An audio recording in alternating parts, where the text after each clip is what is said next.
Alo,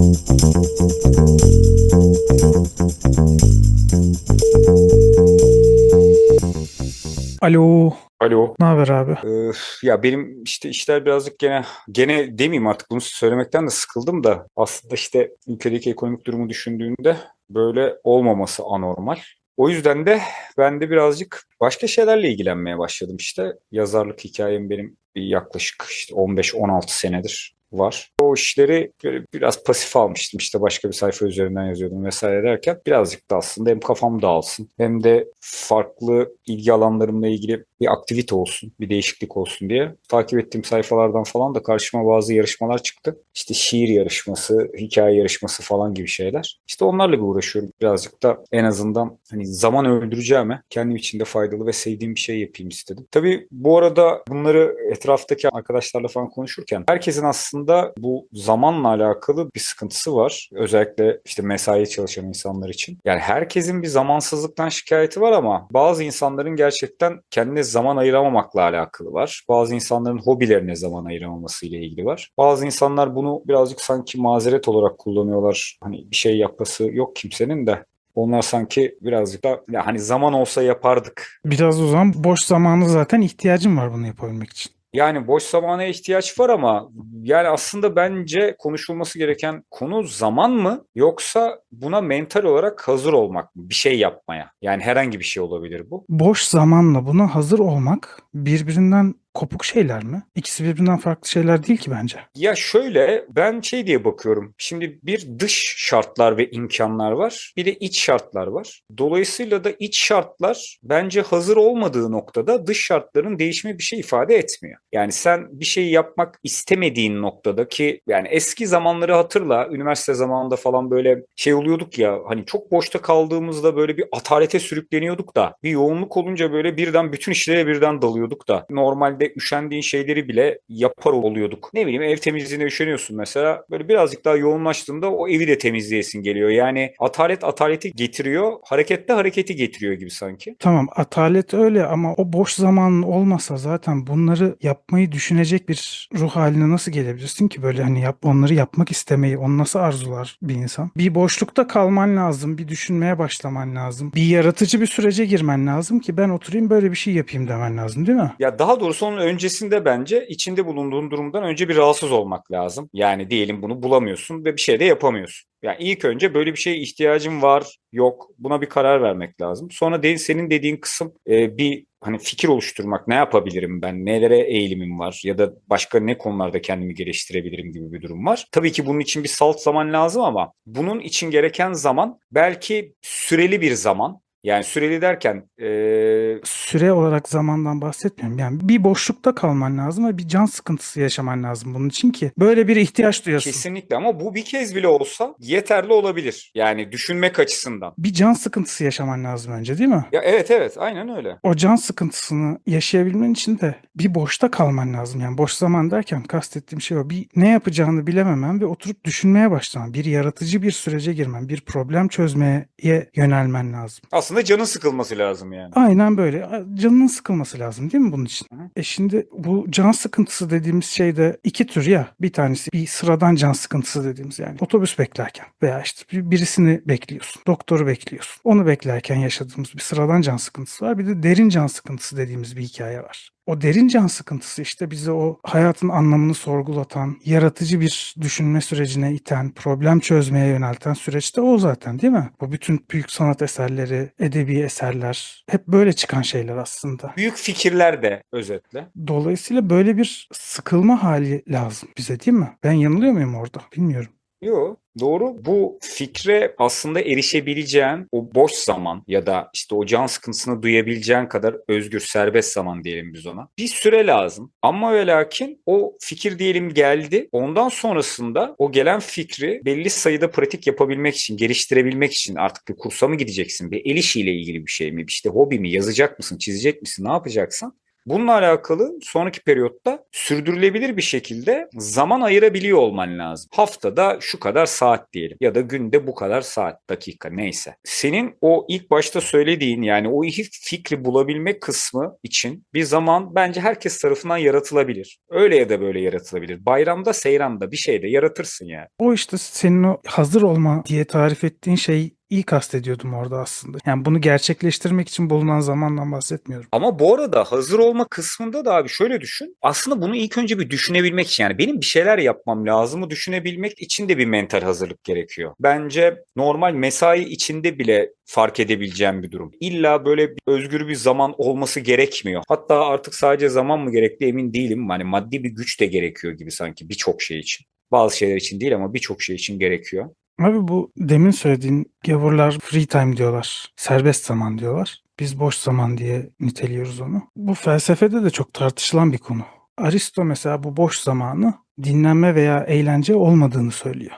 Bu boş zamanın mutluluğa giden bir yol olduğunu söylüyor. Aristo'nun eserlerinde de bu skole diye geçiyor. Nasıl okunuyor bilmiyorum o. İngilizce'deki school, Fransızca'daki ekol, bizdeki okul hep buradan çıkmış. Yani sen o boş zamanında duracaksın, düşüneceksin ve fikir üreteceksin. Yani zihnini çalıştıracaksın. Bu mesela kültürel olarak da aslında Akdeniz'de var olan bir şey. İtalyanlarda mesela il dolce far niente diyorlarmış ona. Tatlı hiçbir şey yapmama hali diyorlar. İspanyollarda siesta kültürü var. Bu hikaye, bu hiçbir şey yapmama durumunu biz artık bugün tembellik gibi görüyoruz. Bir aylaklık gibi görüyoruz. Oysa bu her zaman böyle olmak zorunda değil. Bir zihnimizi, beynimizi üretici bir yöne bizim sürüklüyor. Bu kadar boş kalmasak, bu kadar sıkılmasak oturup da bu ülkenin hali ne oluyor? Bu dünya nereye gidiyor diye düşünmeyiz, taşınmayız. Peki mutlaka öyle mi oluyor? Yani bu biraz da bakış açısıyla ilgili değil mi? O boş zamanı, hani o boşta kaldığın anı nasıl değerlendirdiğin. Hani gerçekten zaman öldürüyor da olabilirsin ya. Hiçbir şey düşünmeden, hiçbir şey deflemeden ve oradan bir verim düşünmeden tamamen zaman da öldürüyor olabilirsin. Elbette o zaman öldürmek bir fikre de çıkabilir ama ya hiç düşünmüyorsan ya da hiçbir fikre çıkmıyorsan o zaman da sence şey midir bu? Gerekli midir yani? Ne kadar gereklidir ya da? Mutlu eder mi gerçekten Aristo'nun dediği gibi? Senin o derin düşüncenin bir yere varmaması ihtimali bence sıfır. Ama şimdi orada o zaman işte şeylere giriyoruz. Peki biz bu zamanda ne yapıyoruz? O boşluğu engellemek için başka faaliyetlerde bulunuyoruz. Açıyoruz, televizyon izliyoruz. Açıyoruz, telefonda bir şeylere Hı hı. bakıyoruz. Bunu sebepsizce yapıyoruz. Ve sınayamıyoruz diyorsun değil mi? Yani aslında belki de boş kalsak bir şeyler gelecek ama hani bu imkanı da tanımıyoruz kendimize diyorsun değil mi? Sıkılmaya izin vermiyoruz abi. Hiç ona tahammülümüz yok. Sıkılmaya tahammülümüz Var yok. öyle bir Biz sıkıntı. sıkılamıyoruz abi. Biz Doğru. sıkılamadığımız için de hiçbir şey çözüm de üretemiyoruz. Çok da korkuyoruz hatta sıkılmaktan. Evet abi sıkılmak dünyanın en korkutucu şeyi haline gelmiş durumda. Mesela sana da çok geliyor bu biliyorum. Bana da çok geliyor bu soru. Bunu neden düşünüyorsun diyor. Sen niye düşünmüyorsun ki bunu? Bunu düşünmemek çok acayip geliyor bana. Bunu bir insan nasıl düşünmez? Şöyle bir şey yaşıyormuşuz. Tuvalete gittin, orada sıkılmamak için telefonu açtın. İş yerindesin, 5 dakika çay kahve molası verdin, telefona baktın. O 5 dakikalık kısa aralar bizim bu beynimizdeki bağlantıları öyle bir değiştiriyormuş ki derin sıkılma halini tamamen kapatıyormuş beynimiz ve biz o normal düşünme haline, bir şey üretme haline, sorgulama sürecine bir türlü geçemez hale geliyormuşuz. Onu ne kadar çok yaparsak o bizim bu senin az önce bahsettiğin işte yazma, çizme, düşünme sürecini tamamen baştan aşağı baltalayan bir süreçmiş o. Bu ekran süresinin artmasıyla beraber de bu giderek azalan bir noktaya geliyormuş. Benim de mesela oyalamadığımda kendime bütün aklıma neredeyse bütün iyi fikirler abi ya duştayken ya tuvaletteyken gelir mesela. Ama hiçbir şeyle ilgilenmeyeceğim. Onun da hatta bir açıklaması var işte. Bütün her şeyden böyle tamamen izole edebildiğin anlar bunlar. Ve gerçekten kendi derin düşüncelerine baş başa kalabildiğin ve o sırada gerçekten inanılmaz fikirler geliyor. Ne bileyim işte adı aklına gelmeyen birisi aklına gelebiliyor. İşte bir çözüm bulamadığın bir şeyle ilgili birden böyle çok parlak bir fikir geliyor. Senin dediğin de bunu blokladığın noktada da o yeteneğini de yavaş yavaş kaybetmeye başlıyorsun yani. Varsayılan mod diye geçiyormuş bu Hı hı. beyinde. hiçbir şey yapmadığın zaman beyin o moda geçiyormuş. Hı. Normalde beyninin düzenli aralıklarla bu moda geçmesi gerekirmiş. Standby gibi yani. Evet, standby gibi zihnin serbestçe hayal kurduğu, anılarını işlediği, bilgileri işlediği ve bunlar arasında yaratıcı bağlantılar kurduğu, bağlar kurduğu pasif bir dinlenme moduymuş o. Ama biz şimdi bunu böyle 3 dakikalık, 5 dakikalık uyarıcılarla bu noktaya gelmesini zihnimizin, beynimizin o moda geçmesini engelliyoruz. Dolayısıyla onu engelleyince o yaratıcı sürece bir türlü geçemiyoruz, düşünemiyoruz da. Genel olarak düşünme becerimizi engelleyen bir şey. Şöyle düşün, 2 dakikalık, 3 dakikalık bir açtın telefonunu, bir şeyleri kaydırdın. Bak o 2 dakika içinde bütün şunları yapıyorsun. Bir kere bir görsel bilgi var, bir fotoğraf var, bir video var. Onu bir işliyor senin zihnin. Muhtemelen bir metin orada altyazı geçiyor. Onu okuyorsun. Bir duygusal tepki veriyorsun. Beğeniyorsun, beğenmiyorsun, öfkeleniyorsun, üzülüyorsun. Sosyal bir karşılaştırma yapıyorsun. Yani o tatile gitti, ben ofiste çalışıyorum diyorsun. O ne kadar güzel bir hayat yaşıyor, ben kötü bir hayat yaşıyorum diyorsun.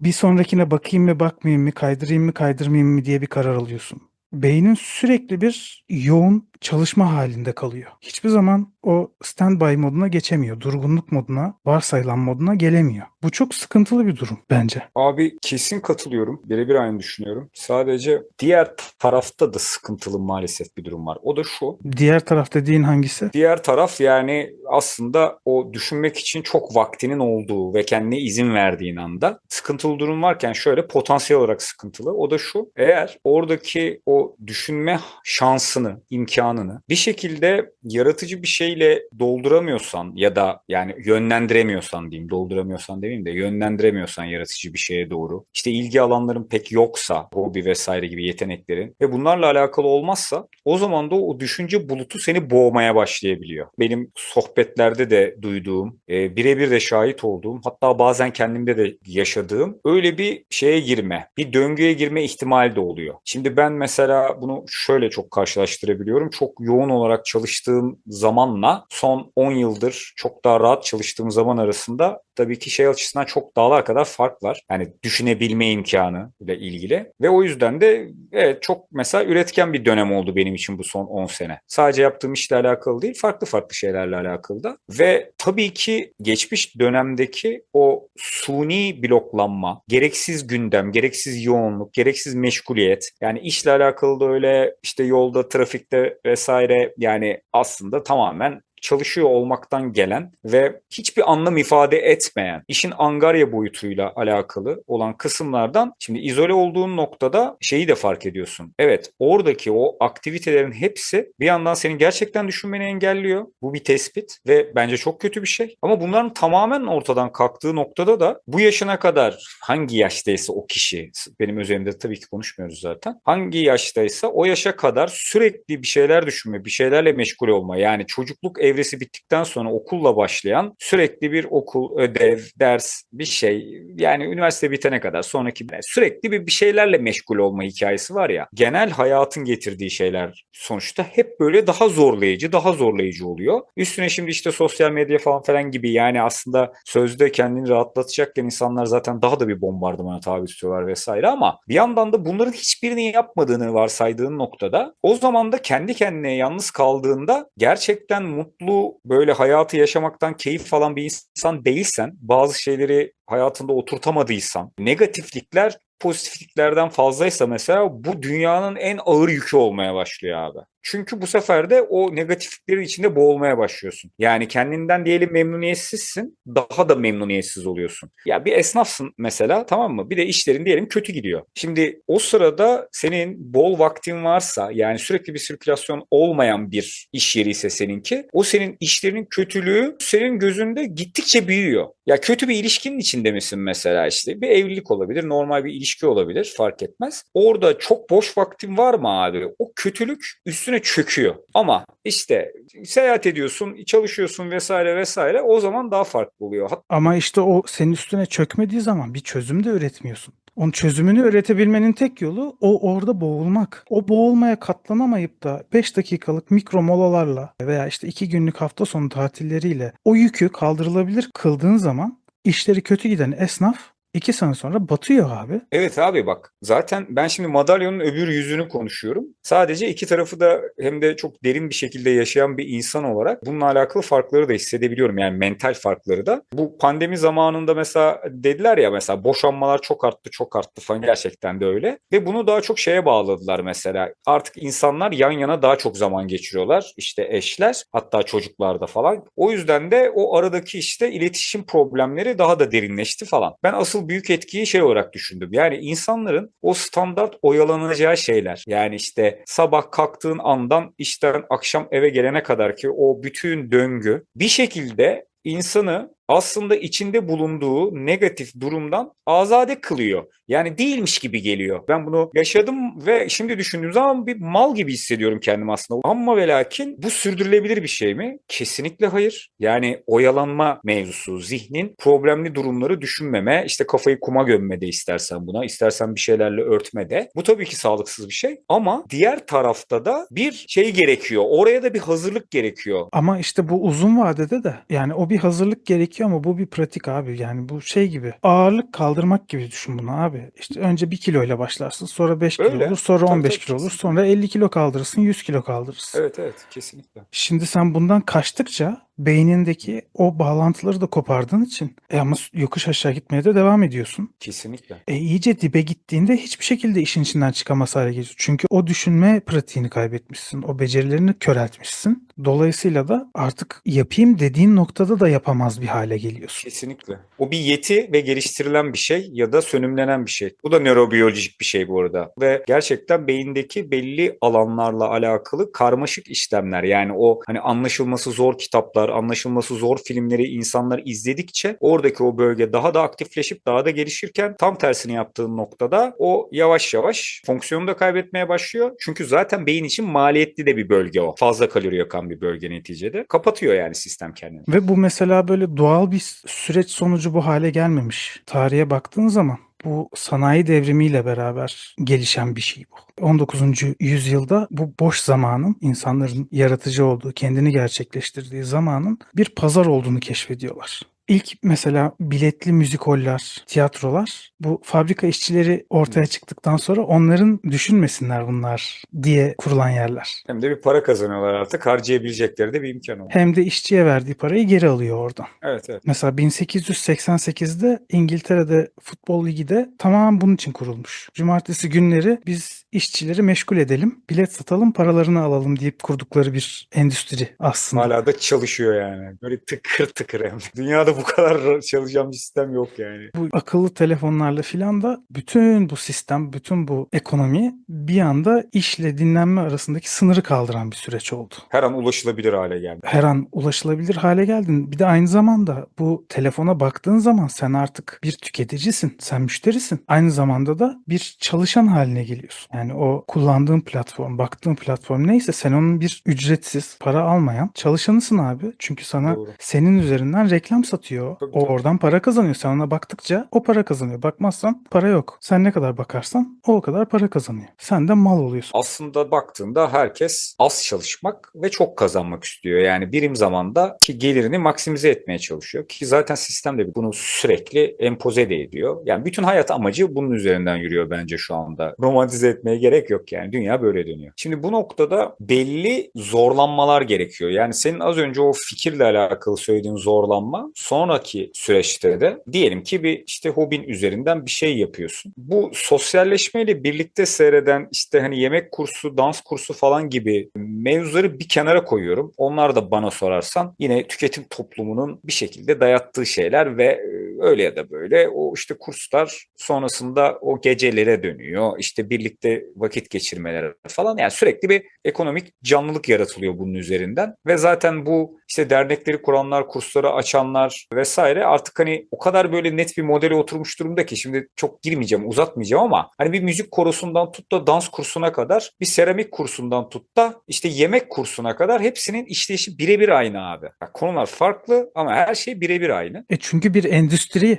o artık yani bu hobinin kendisinin bir kıymeti yok. Onun etrafındaki tüketim alanı esas. Evet. ya da ürün yarattığı haline ekonomi gelmiş ve işte birebir Evet. ilişkiler, sosyal ilişkiler falan. Şimdi onları bir kenara bıraktığımda ben gerçekten yeteneğinin ve eğiliminin olduğu şeylerden bahsediyorum. Yani daha hani henüz bu işler yokken daha çocukluktan itibaren böyle tutkun olan ve yaparken böyle o işte Maslow'un her zaman söylediği doruk deneyimi yaşatan böyle zamanın nasıl geçtiğini unuttuğun anlardan bahsediyorum. Bunlarla alakalı mesela insanlar bunu oluşturmaya giden yolun normal standart seçilen yola göre çok külfetli olduğunu düşünüyorlar mesela. Bunu sadece maddi risklerle alakalı da söylemiyorlar. Bunun için çok emek ve çaba sarf edilmesi gerektiğini düşünüyorlar. Peki o zaman cevabını bildiğim bir soruyu sana sorayım. Abi gerçekten mutluluk ne? Bir kere bir onu konuşalım o zaman. Zor geliyor ya insanlara bu.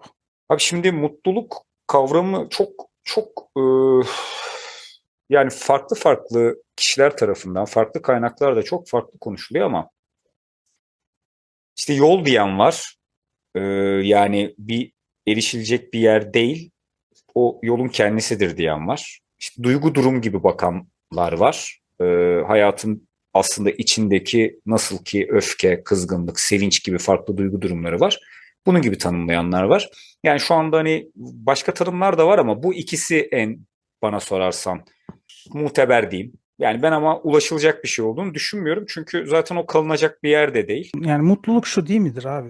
Bir şeyi arzulamak, o arzuladığın şeyi için çaba harcamak, Hı hı. sonunda o arzuladığın şeyi elde etmek ve bunun sürekli bir döngü halinde yeniden başlayıp yeniden Evet, sonlanması değil midir? Bu mutluluk değil doğru. midir zaten Tabii işte? tabii. Bu mutlu eden bir şey yani. Kesinlikle. Şimdi sen daha baştan ben çaba harcamadan arzuladığım şeyi elde etmek istiyorum dediğin anda bütün bu döngüyü kırıyorsun. Abi öyle de bak burada aynı düşünüyoruz aslında ama ben insanları da anlamaya çalışıyorum bir yandan da. Bir de orada bir çünkü şey de var yani içinde bulunduğu durumun körlüğünü yaşayan da çok fazla insan var. Kendini seçeneksiz gibi gören de var. Bir de yani ülke şartları gerçekten çok berbat bir noktaya geldi. O yüzden de insanlar yapılması gereken şeyin hep daha da fazla çalışmak olduğunu düşünüyorlar. Yani işini hani kaybetmemek, orada mümkünse yükselmek, ayrılacaksam daha yüksek bir maaşın alınabileceği bir yere geçmek gibi. Ben hani şöyle bir şey diyeni asla duymuyorum abi. Belki eskiden duyuyorduk. Yani ben duyuyordum daha doğrusu. Mesela şey şu anda çalıştığım yerde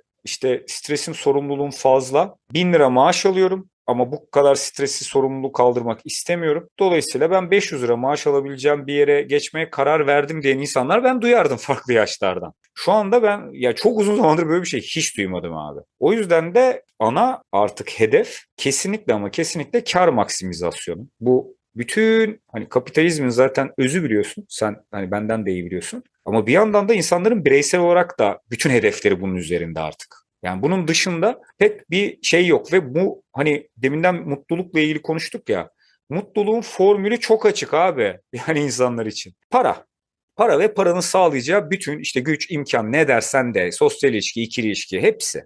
Dolayısıyla da şimdi orada insanlar asıl konunun bu olduğunu düşündüğü için bizim söylediğimiz o işte bir imkan fırsat bulduğun anda seni düşünmeye yöneltecek olan o manevi boşluk falan gibi mevzular o kadar herkes için böyle geri plana atılmış durumda ki kendi içinde de geri plana atmış durumda insanlar. Yani artık onu hatırlamıyor bile. Bunun nasıl bir şey olduğunu falan da bilmiyor. Yani gözünü bir para hırsı bürümüş herkesin. Ya bu arada şey gibi olmasın biz de şey değiliz yani hani Robinson Crusoe öyle cuma değiliz. Biz de netice itibariyle şeyde yaşıyoruz yani işte büyük bir şehirde yaşıyoruz. Sen başka ben başka ama yani biz de işte sürekli para kazanmaya çalışıyoruz haliyle. Yani okulu bitirdiğimizden beri başka bir şeyimiz yok. Bütün mücadelemiz bunun üzerine ve hep böyle mücadeleli yollarla kazandık. Ama biz hiçbir zaman bunu hani bir şekilde bir amaç gibi görmedik de araç gibi gördük ama her zaman hani başka bir şeyler mümkün ya da işte en azından keyif alacağımız şeylere doğru evrilmeye çalıştık. Yoksa keyif almadığımız işlerde de çok uzun seneler çalıştık yani. Herhalde ben orada senden daha uzun süre Ben çalışmışım. çok az çalıştım. Ha, yani Keyif almadığım bir yani işte. sen keyif aldığın işi yapıyorsun uzun bir zamandır. Ben son 10 senedir yapabiliyorum bunu. Benim ama lisedeyken ne yapacağıma, ne istediğime çok karar vermiştim ve o yüzden ben öyle çok savrulmadım o süreçte. Evet. Şimdi burada bu az önce konuştuğumuz şeylerin olabilmesi için bir mental hazırlık gerekiyor demiştim ya yayının başında. Aslında tam olarak bunu söylemeye çalışıyorum. Yani sen bir insana istediğin kadar imkan ver. O duruma mental olarak hazır değilse ya bu onun için bir ihtiyaç değilse bir kere zaten o kişi onu görmüyor. Ya da görmemeyi tercih ediyor. Gömüyor. Kafayı gömüyor. ama gözünü kapatıyor. Bunu yapan insanlara bir bahane buluyor ya da o kar maksimizasyonu üstünden kazandığı parayla alabileceği şeylerle ilişkisini farklılaştırıyor yavaş yavaş. O metalar onun artık karakteri oluyor vesaire. Şimdi hani böyle şey gibi olmasın. Gidip de sanki böyle özel olarak bir figür tasvirleyip hani vurun kahpeye gibi olmasın ama netice itibariyle de bu bakış açısı artık çok yaygın. Bunu yapabilenler var, yapmaya çalışanlar var. İmkanı olsa kesin yapacaklar var. Ama yani hiç ben böyle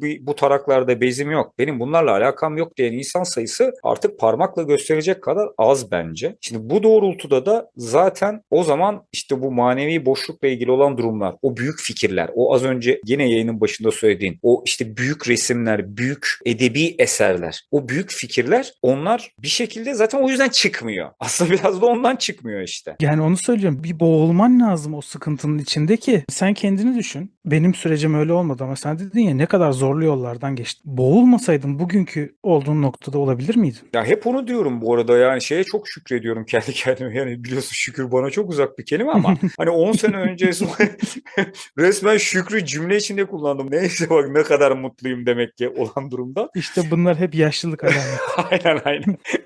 Bir ayağım çukurda bir gözüm toprağa bakıyor cümlesi ya. Neyse 10 sene önce o işte dövme tarafına hani geçme kararını verdiğim dönemde o son çalıştığım şirkette her şey yolunda gitseydi abi ben belki böyle bir karar veremeyecektim. Ya şirket battı. Batınca da ben o geçişi yumuşak bir şekilde yapmak istiyordum aslında. Hani hafta sonları belki ilk önce bir yarı hobi, yarı iş gibi falan hemen bütün hayatımı, bütün gelirimi buna endekslemeyeyim gibi düşündüğüm için. Bir de biliyorsun hani üst düzey yöneticilik falan kıvamında bir işler yapıyordum ya. O yüzden de hani o tarafa böyle tamamen elini tersiyle etmek o kadar da kolay bir şey değildi o sırada. Ama oradaki süreç kötü gidince ben de aslında yeni bir yol açmak durumunda kaldım. Ve aynı zamanda da ondan önceki süreçlerde de genel olarak kendimi mutsuz hissettiğim için o işte title'lar, o iyi maaşlar falan bende bir şey ifade etmediği için zaten. Çünkü bir de öncesindeki süreç var abi. Senin esas yazarlığa yani sen ne zaman yazmaya başladın? Yine sevmediğim aile işi. Aynen öyle. Aile işinden sonra. Ya da o da bir krizli bir dönem. Orada işler yolunda gitmediği için sen Aynen öyle. bir bunalım, bir sıkıntı, bir daralma, bir boğulma sonucu biraz hani Kafka'nın hamam böceği gibi olacak ama Öyle. 5 senede bir ben Gregor Samsa'yım abi.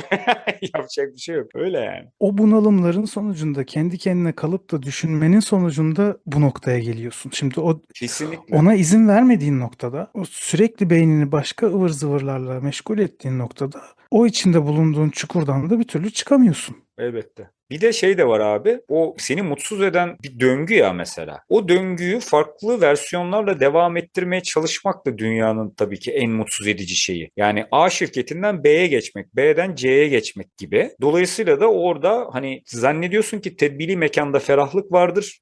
Zannediyorsun ki benim şirketim, benim çalıştığım şirket kötü ya da burada insanın emeğine değer verilmiyor. Oysa başka bir şirkette belki de veriliyordur diye zannettiğin şey öyle değil tabii ki. Sistem öyle çalışmıyor Yani çünkü. bunu işte kitleler halinde yaptığın zaman Biden gitsin, Trump gelsin oluyor.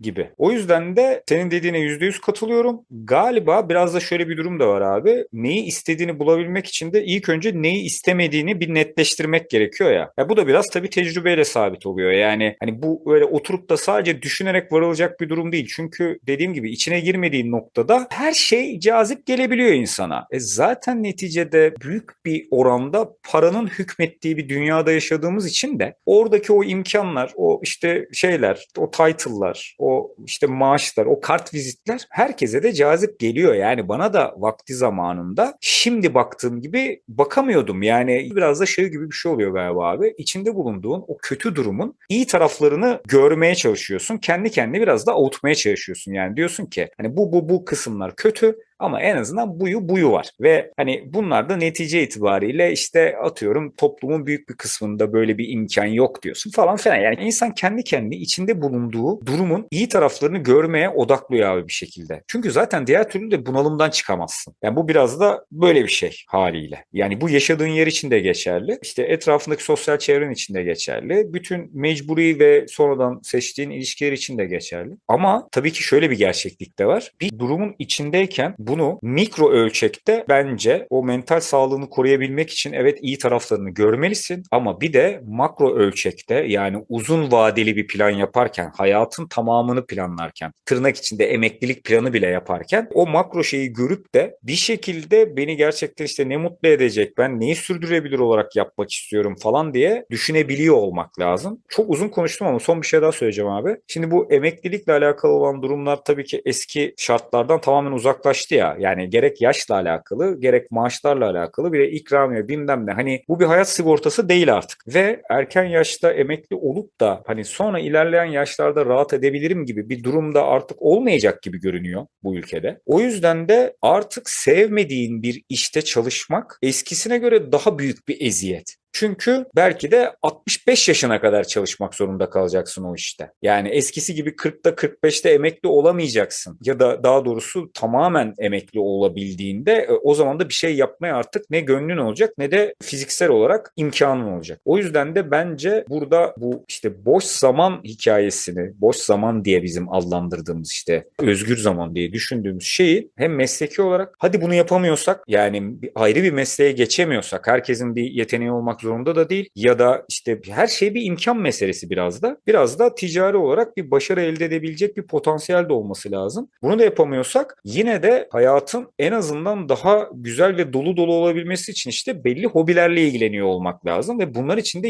yine düşünmek gerekiyor abi. Yine bir mesai, mental mesai harcamak Sana gerekiyor. bununla ilgili bir istatistik vereyim. TÜİK'in bir çalışması bu. 15 yaş üzeri nüfusun Türkiye'deki %63'ü iş ve günlük zorluklar dışında hiçbir aktivite yapmıyormuş abi. %63'ü. Evet, 15 yaş üstü nüfus. Abi çok yüksek. Telefona bakmak, televizyon izlemek, dizi izlemek, film Anladım izlemek abi. dışında hiçbir... Zaman öldürmek dediğimiz şeyler Evet, yani. nüfusun sadece %11'i günde bir kez fiziksel aktivite yapıyormuş abi. Evet. Bunu biliyordum bu arada. Ama öbürü çok yüksekmiş. Burada bu arada şöyle bir durum da var abi. Aslında normal şartlar altında hani bu aktivite boş diyebileceğimiz şeylerden bile anlamlı bir veri çıkartmak mümkün olabiliyor. Yani verimli bir şey haline getirilebiliyor aslında bu. Film izlemek dedin ya mesela demin. Bir film kültürüne, bir sinema kültürüne sahip olabilmek de mümkün ama işte neyi amaçlayarak yapıyorsun? Yani zamanı mı öldürüyorsun yoksa o zamanı anlamlı dolu bir hale mi getirmeye çalışıyorsun? Bir başka araştırma var. Bunu da üniversite öğrencileri arasında yapmışlar. Dijital bağımlılık ile boş zaman yönetimi arasındaki ilişkiye bakmışlar. Hı hı. Dijital bağımlılık arttıkça kişilerin boş zamanlarını yönetme ihtiyacı hissettikleri ortaya çıkmış.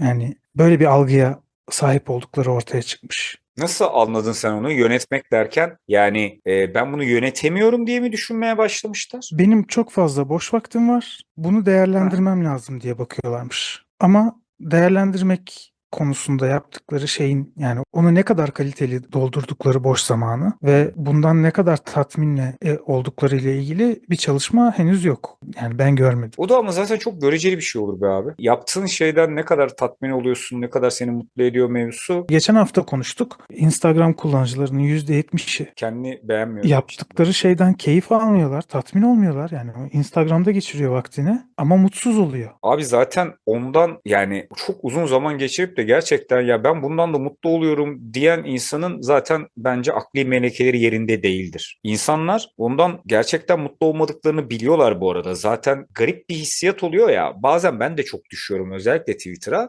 Şey gibi bir durum oluyor ya. O geçirdiğin zamanın sonunda yani hem kafan biraz ambele gibi hem böyle bir boşluk içindesin ve o galiba işte o dopamin salgılanmasıyla alakalı o yoğun olarak salgılandığında şey gibi bir hissiyat oluyor. Hani öğlen yemeklerini falan ya da akşam yemeğinde böyle aşırı ağır karbonhidratlı yağlı şeyler yersin de birden böyle şey kan şekerin yükselir ondan sonra bir hızlı bir düşer ve vücut dengelemeye çalışır sonra bir uykun gelir ya. Ama sersemce bir uyku o ağırlık çökmesi gibi ben uzun bir süre baktığımda bana öyle bir hissiyat geliyor bu arada. Bir de abi nasıl gelmeyecek ki yani şimdi bakıyorsun şimdi bir tane kedi videosu geldi. Geçtin kedi videosunu okulda öldürülen çocuk geldi. Geçtin satılan köprü geldi. Abi hangi birini düşünecek ki beynin? Bir süre sonra Tabii pekmez tabii. olur. Bombardıman. Bu değişik böyle bir tanım tanımlanamayan bir boşluk yaratıyor insanda.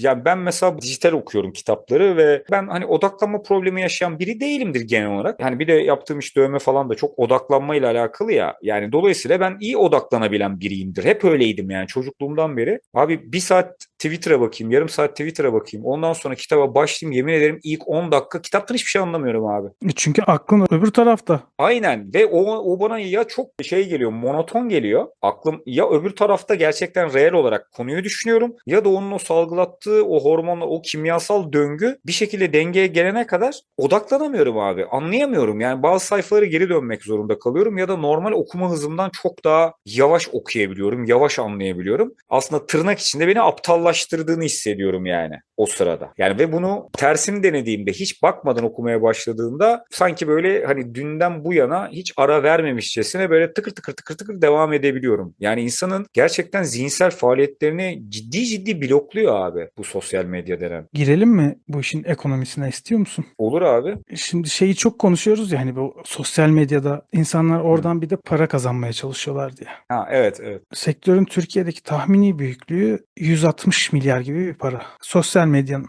reklam bütçelerinden çıkartmışlar bunu. Dolayısıyla yani oraya ben bir reklam veriyorum. O ödediğim paradan da bunu çıkartmışlar, hesaplamışlar. 2024'te 160 milyar lira gibi civarındaymış. İşte bir %10 da arttır bunu. 170-180 milyar TL civarında bir şey. Abi bu para, yine bakanlık bütçeleriyle kıyaslayarak anlatayım, Kültür Turizm Bakanlığı bütçesinden büyük. Neredeyse Tarım ve Orman Bakanlığı bütçesine yakın. Geçen hafta Sanayi Bakanlığı diye söylemiştim. Ben o ağız alışkanlığı, eskiden o Sanayi ve Ticaret Bakanlığı'ydı. Sanayi Bakanlığı bütçesi daha fazla. 2 katı Ticaret Bakanlığı'nın. Geçen haftaki konu bağlamında bir şey değiştirmez ama şimdi de bir şey değiştirmez. Yani Sanayi Bakanlığı'nın bütçesi mesela işte bu 170 milyar, 170 milyar TL.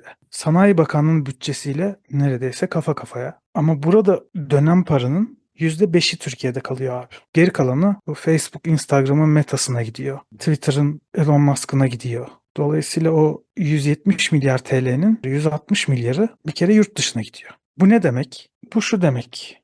Mesela 2026'da Türkiye yapılacak olan tüm özelleştirmelerden 185 milyar TL gelir elde etmeyi planlıyormuş bütçeye. Biz bu parayı kaçırmasak yurt dışına, bu cihazlara, bu sosyal medyaya bu kadar bağımlı olmasak, biz çünkü oraya bir tam mesai ayırıyoruz, 45 saat Tabii ki. ülke olarak.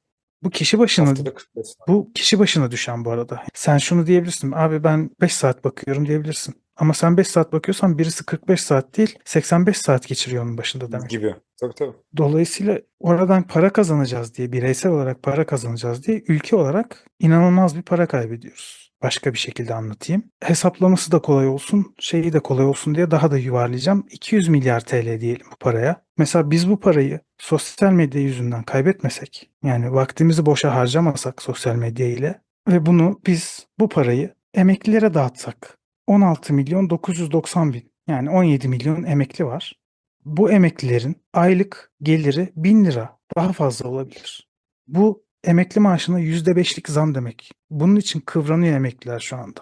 Veya başka bir yerden bakalım. Bu 200 milyarı Kredi Yurtlar Kurumu'na bağlı 1 milyon öğrenci var Türkiye'de şu anda. Bunlara dağıtsak biz, ayda öğrenci başına 16.667 lira düşer. Ya da hadi yine onu da yuvarlayalım, 16.500 lira para düşer. Bugün öğrencilerin aldığı Kredi Yurtlar Kurumu bursu 4.000 lira. Bu boş zamanımızı biz sosyal medyada geçirmesek, boşa harcamasak nasıl bir günlük hayatımıza etkisi olurun bence çok net bir göstergesi bu. Şimdi bu verdiğin sayılar hem çarpıcı hem de aslında olayın ne kadar büyük olduğunu da gösteriyor bize. Ve bana sorarsan bu söylediğin rakamların üstünde bir de şöyle bir hadise var. Yani şimdi bu bir yandan bizim aslında mesai harcadığımız haftada 45 saat dediğin sadece işin aslında parasal boyutu değil. Burada hem psikolojik hem de verimle ilgili de bir sıkıntı var. Yani bu haftada 45 saat dediğin süre gerçekten insanların normal mesai saati kadar bir saat ve o arada bu zamanı verimli bir işin harcasalar diye bahsettiğimiz o zaman aslında bence sadece reklam üzerinden hesaplanamayacak kadar büyük bir meblağ. Kesinlikle. Yani reklamlar bunun bir kısmını aslında gösteriyor. Yoksa bir insanın 45 saatte, 1 milyon insanın 45 saatte, neredeyse 70 milyon insanın 45 saatte ne kadar büyük bir değer üretebileceğini hesaplamak imkansız gibi bir şey. O yüzden de bu senin söylediklerin aslında hani hesaplanabilir kısımlar. Tabii. Bir de hesaplanamayan kısımları düşündüğümüz noktada gerçekten inanılmaz bir israf var burada. Her anlamda bir israf. Aynı zamanda da maalesef yani zeka kapasitemizden, bilinç kapasitemizden tut da algımıza kadar her şeyi aşağıya çeken bir durum ve üstüne üstlük de psikolojik olarak da bence bizi sürekli dibe doğru götürüyor. Yani bu insanların hani hep senin söylediğin sosyal kabızlık yaşıyor olmaları, insanların sohbet ederken artık kullandıkları kelimelerin sayılarının azalması, bakış açılarının daralması, herkesin böyle gereksiz fazla bir özgüven içinde olması vesaire gibi hani diğer yayınlarda da sürekli konuştuğumuz şeyler var ya. Bunların tamamı da ben şeye katılmıyorum. Yani bunlar hep vardı ama sosyal medya ile ortaya çıktı. Hayır abi. Yani sosyal medya bunu inanılmaz körükledi. Ve insanlara bir şekilde sanal bir dünya yarattı işte geçen haftaki yayında da konuştuğumuz gibi. Bu durumda insanların bu boş zamanlarını, özgür zamanlarını ya da serbest zamanlarını daha iyi planlaması gibi bir gereklilik ortaya çıkardı. Çünkü planlamama gibi bir durumda aslında zaman kendi kendine planlıyor. Biz biraz fazla aptallaştık. Teknoloji fazla akıllanınca kendi kendine bıraktığın andan itibaren durum kaosa doğru gidiyor. Diyelim senin zamanını çalmaya çalışan bir canavar gibi düşün. Sen arkanı dönüyorsun ediyorsun oradan hop 5 dakika daha çalıyor. Dönüyorsun ediyorsun yarım saat daha çalıyor falan. Ve maalesef de sen bunun çaldığını ya anlamıyorsun ya da bir yerden sonra anlıyorsun ama engel olamıyorsun. Hatta belki de hoşuna gidiyor. O zaman da bu hep konuştuğumuz şey etkileri oluyor işte. Hani sosyal entegrasyon, normalize olma, aslında sürüden ayrılmama, yani kendi marjinal ya da öteki gibi hissetmeme gibi bir duygu da yaratıyor bir yerde de. Bu arada kendime de not. Yani ben de her gün aynı olmuyor ama bazı günlerde gerçekten fazla bakıyorum. Yani tabii haliyle algoritma da önüme çıkartıyor falan filan. İşte herkes illa günde şu kadar saat şunu izlesin, şunu okusun falan gibi bir ya da spor yapsın falan filan diye bir şey söylemek zaten haddimize değil. Sadece bence hayatımızın kontrolü biraz da o özgür zamanlarımızı ne kadar kontrol edebildiğimiz kadar bizim elimizde. O kontrol elimizden gitmeye başladığı noktada geri kalan kısmı zaten kontrol edemiyoruz ki çoğumuz. Geri kalan kısmı patronlar kontrol ediyor, para kontrol ediyor, işveren kontrol ediyor, devlet kontrol ediyor. Artık ne çalışıyorsan yani hangi sektörde çalışıyorsan o kısma zaten bir şey yapamıyoruz. Geri kalan kısım bizim gerçek hayatımız. O kısmı da biz kontrol edemediğimiz noktada artık köleliğin son noktasına gelmişiz anlamına gelir. İşte o zaman onun zaman olarak o free time artık değildir yani bizim için. O özelliğini tamamen kaybetmiş olur. Yavaş yavaş kapatırken dinleyicilerimizden bir de ricamız olsun bu bölümün sonunda. Yorumlara boş zamanlarında neler yapıyorlar dinleyiciler bize yazarlarsa nasıl değerlendiriyorlar bu zamanı? Belki bulutlara bakıyorlar, belki denize bakıyorlar, belki ormana bakıyorlar. Belki de hiçbir şey yapmıyorlar. Bu boş zamanlarını nasıl geçiriyorlarsa bizimle paylaşırlarsa seviniriz. Belki ileride onlarla ilgili de başka bir program yaparız. Kapatalım mı? Bu sefer ben sorayım. Kapatalım abi. Kapatalım Hadi, abi. hadi bakalım. Görüşürüz abi. Kendine iyi bak.